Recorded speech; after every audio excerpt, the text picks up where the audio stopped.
Assalamu алейкум, ардактуу Ош реклама YouTube каналынын көрүүчүлөрү, жалпы эле мекендештер, кандайсыздар? Денсаулык иштериңиздер жакшыбы? Бүгүн биз сиздерге Ош рекламанын бул чыгарылышында Ош шаарындагы Анар Кичи районунан сатыла турган толук бүтө элек 2 кабаттуу жер үйдү тартып көргөзүп түшүндүрүп, бүт бардык маалыматын алып бермекчибиз. Анда назар салыңыздар, мен сиздерге азыр толук адресин түшүндүргөнгө аракет кылайын.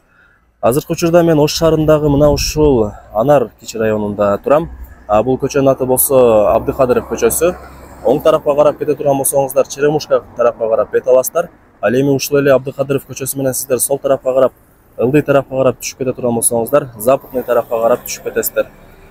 Дагы бир ориентировка, бул жакта болсо Миллион аталышындагы чоң маркет жайгашкан. Ушул эле Миллион аталышындагы маркеттин бет маңдайындагы мына ушул асфальт көчөгө киресиздер дагы. Бул жака бир 150 метр түз жүрүп барсаңыздар, бул жакта Golden House аталышындагы курулуш компания куруп берген көп кабаттуу элитный домду көрөсүздөр. Ушул домдун жанындагы оң тараптагы көчөгө кирип, ичкериге кирип бара бериңиздер. Ошол жактан дагы сиздерге толук маалымат бермекчибиз. Так, мынакей достор, мен жанагы айткан Golden House курулуш компаниясы куруп берген көп кабаттуу элитный домдун жанынан сиздер оң тарапка бурулуп, бул жака түз 150 метр түз түшүп келесиздер дагы. Ушул эле жерден кайра сол тарапка буруласыздар дагы. Бул жака бир 20-30 метр түз жүрүп барганыңыздарда жолдун сол тарабында Дыйкан Кыштак 17 деген көчөнү көрөсүздөр. Мал жерден деле көрүнүп турат. Ушул жерден сол тарапка бурулуп ичкериге дагы бир 50 метр түз жүрүп барсаңыздар, жанагы сатыла турган жер үйдүн алдына барасыздар. Так, мынакей достор, мен жанагы айткан мына ушул 17-көчөгө киресиздер дагы. Бул жака түз бир 50 метр түз жүрүп келгениңиздерде ушул эле 17-көчөнүн оң тарабында ремонту толук бүткөрүлө элек 8 бөлмөдөн турган 2 кабаттуу жер үй жайгашкан. Азыр сиздерге ушул сатыла турган 2 кабаттуу жер үйдү тартып көргөзүп түшүндүрүп, бүт бардык маалыматын алып бермекчибиз. Анда назар салыңыздар. Азыр мен сиздерге толук маалыматын алып, бүт бардыгын түшүндүргөнгө аракет кылам. Эгерде кандайдыр бир суроо пайда болгон болсо, ээсинин номери экранда жазылган. Өзүңүздөр чалып сүйлөшүп, ушул жер үйгө дагы келип көрүп толук маалымат алып кетсеңиздер болот. Жери болсо 5 соток, жери тегиз. Азыр сиздерге чек араларын түшүндүрө кетели. Мына ушул жерден вратанын башталышынан башталат. Мына ушул пескоблоктун аягына чейин. Үйдүн 4 тарабы тең мына ушундай пескоблок менен тосулган, чек аралары такталган, 4 тарабында тең коңшулар жашайт. Көчөлөрүн көрүп атасыздар, орто кеңдикте, шагылдар төшөлгөн, жолдору тегиз. Условияларына келе турган болсок, бул жерде бүт бардык шарттар бар. Суу, свет, газ, канализация, центральное отопление бүт бардыгы бар. Мына ушул чоң баратаны ачып, ушул сатыла турган жер үйгө кирип бара бересиздер. Жери 5 соток дедик. Документ боюнча 5 соток экен. Мында эсептей турган болсо, 5 сотоктан дагы ашыкча чыгып калат экен. Условияларын айттык. Суу, свет, газ, канализация, центральное отопление бүт бардыгы бар. Киргениңиздерде үйдүн алды коросу дагы кеңири экен. Бул жака бир 3-4 машина кеңирип батат экен. Сол тарапта болсо сырткы ажатканасы жайгашкан. Үй менен забордун ортосунда өзүңүздөр көрүп атасыздар, бир 3 метр аралык калтырылган. Үйдүн алдына барайлы дагы үй тууралуу сиздерге маалымат берели. Бүт элек үй сиздерге деле плюс болот. Себеп дегенде бул бүт элек үйдү сатып алып, кийин чөнтөгүңүздөргө, табитиңиздерге жараша каалагандай ремонт кылып кирип жашай бересиздер. Ушул жери сиздерге плюс болот. Жери 5 сотоктан ашыкча чыгат экен, мындай эсептегенде. Так, бул жерде азыр 8 бөлмөдөн турган мына ушул 2 кабаттуу жер үй жайгашкан. Плюс ылдый тарабында подвалы дагы бар. Мынакей достор. Фундаменттер бийик болуп куюлган. Себеп дегенде подвалы дагы бар экен. Подвал өтө кеңиргенин, потолоктору бийик. Сейсмопоиск колонналары бүт бардыгы орнотулган. Видео аркылуу дагы сиздерге көрүнүп атат. Эң негизгиси бышык кыш менен тургузулган. Үйдүн ээси айтып атат, жакшы эле расход кетирип, жакшы ниет менен жакшы акча кетирип курганмын. Азыркы учурда бул үй бош турганга байланыштуу сатып атат экен. Ушуну эске алыңыздар. Өзү негизи үйдүн ээси башка жерде жашайт экен. Бул үй жөн гана бош турган үчүн сатып атат экен. Так, үйдүн узун туурасы болсо 13/8 болуп калат. 13/8. Азыр сиздерге подвалдарын көргөзүп берейли, анан биринчи кабатына чыгып бөлмөлөрүн дагы көргөзүп беребиз. Үйдүн узун турасы 13,8. Так, бул биринчи бөлмөсү экен, подвалы. Өтө кеңиригенен. Подвалды деле кийин жилой помещение кылып алсаңыздар деле болот. Кааласаңыздар склад кылып алсаңыздар болот, же котелный кылып алсаңыздар болот. Мына ушундай достор. Бул жерге Кудай буйруса лестница пландалынган, даяр эле болуп калыптыр, өзүңүздөр көрүп атасыздар.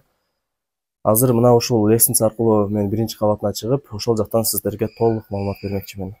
Мынакей достор, бул жакта лестницасы менен чыгып келдик. Лестницасы деле даяр эле болуп калган.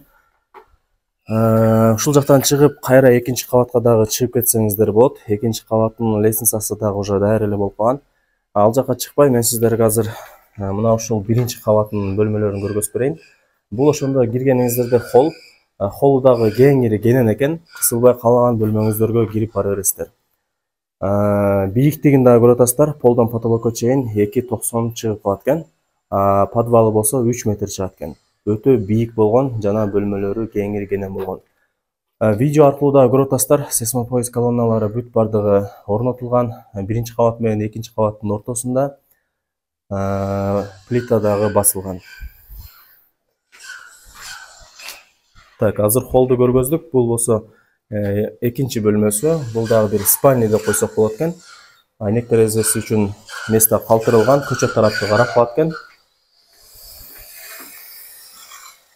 Мынакей достор. Өтө сонун райондо жайгашкан.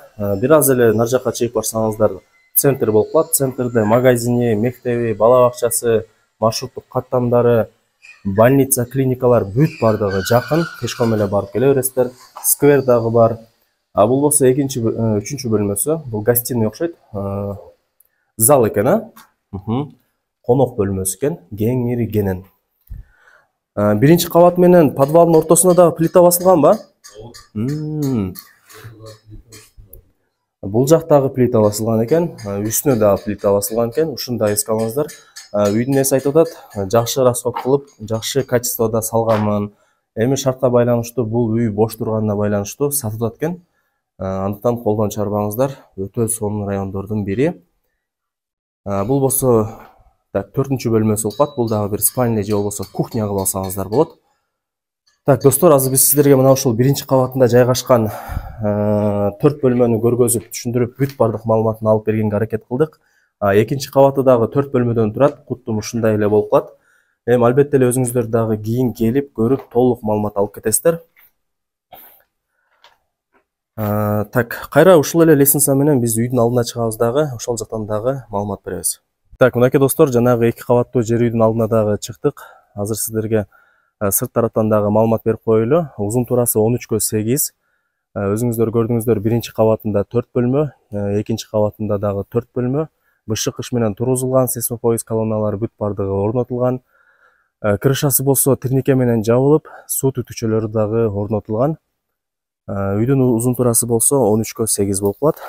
Биринчи кабат менен подвалдын ортосунда плита басылган.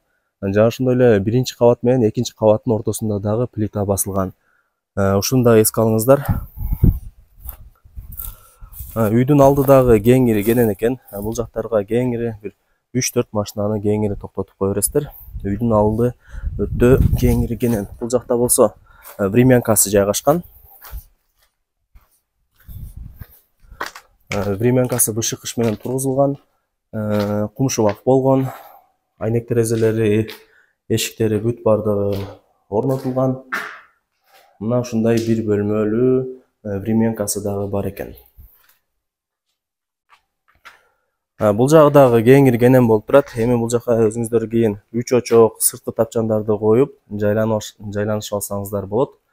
Крышалары дагы жабылган.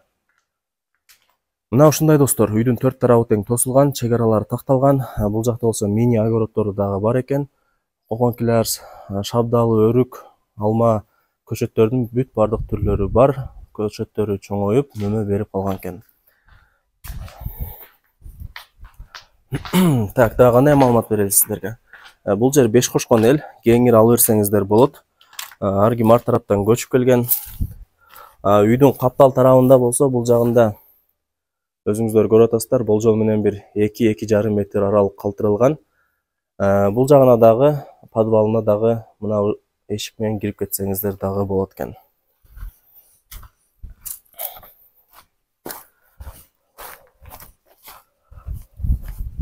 Так, азыр бул жагында да подвал бар экен. Азыр сиздерге көргөзүп маалымат бергенге аракет кылайлы. Бул 3-чү бөлмөсү подвалынын.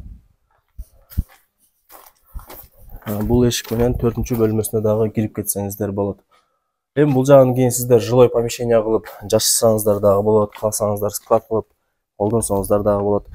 Воротадан киргениңиздерде сол тарапта мына ушундай 2,5-3 метр аралыктагы калтырылган.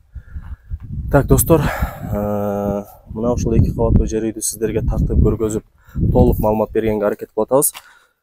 Эми баарыңыздарды кызыктырган баасын айтайлы. Баасы болсо $130,000.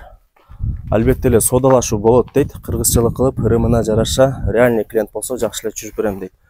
Вариант жолдору дагы бар экен. Эгерде кимиңиздердин шаарда квартираңыздар болсо, доплата кылып алмаштырып алсаңыздар дагы болот экен. Эми ал жагын биз өзүбүз сүйлөшүп келишип алабыз дейт. Эмне демекчибиз? Ушундай шаардын центринде, спальный районунда жайгашкан ушул толук бүтө элек 2 кабаттуу жер үйдү колдон чыгарбаңыздар. Баарыңыздарга ийгилик. Мен болсо бул чыгарылышты жыйынтыктайм. Сак саламатта калыңыздар. Көрүшкөнчө.